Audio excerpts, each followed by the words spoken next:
There are a number of analogies that you could use, but because it is a very sort of technical field, I'm sort of hesitant to try and oversimplify it too much. But I suppose in a basic sense, blockchain, which is the underpinning technology for cryptocurrencies, and then NFTs, which aren't cryptocurrencies. They stand for non-fungible tokens. So they're almost like the kind of cousin to a cryptocurrency. They use the same kind of technology, but they use it for non-fungible. So that means non-mutually interchangeable items, so unique items. So artworks are a great example of what you might say is a unique item.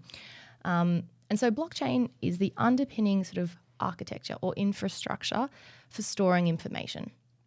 And if you think about the way in which data information is stored on a lot of the services we use, so let's say big cloud services like Google Drive, that many of us use, those servers are administered by a single company.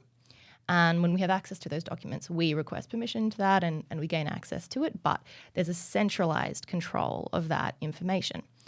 The idea with blockchain and where it becomes more robust for things like, robust against things like hacking or arguably the kind of power and control around the information is more distributed, is because the information isn't just stored on one particular server. It's stored in blocks along a chain of many, many computers, so across a major network. So that means, what's recorded on it it's spread across an entire infrastructure, and so it is very, very, very difficult to change, which is where you get that idea of the records being immutable, what they say, you can't change them. And because they can't be changed, then people, there's a sense that they are more trustworthy, that we know that someone isn't going in the back end because it's convenient to them and just, changing. So the whole thing with storing information on a blockchain is that it's, as Jess was saying already, very energy intensive, and there's a cost to it. There's a whole thing called gas fees, which may or may not, so what people are talking about in the NFT space is being able to basically have an immutable record of the work and its ownership.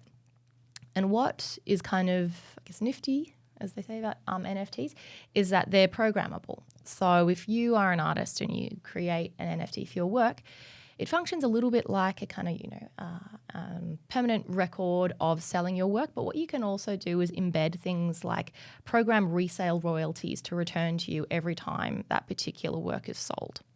So that's where it's sort of, in a lot of ways, it's not necessarily developing functions that are entirely new, but it is automating and digitizing those things. So we have, for a long time, through commercial galleries, used things like limited editions to be able to create a sense of scarcity to the digital object. And it would be the gallery's responsibility to make sure that only this many versions of this video work were sold. And then, there were, broadly speaking, lots of conversations about how, copyright agencies can manage resale royalties, all those different things for use of images of work. And the idea is that with something like a blockchain or NFT system, you could sort of integrate many of those functions into a platform or a programmable system and make it, effectively sort of cut out a lot of intermediaries who would normally be involved in those processes.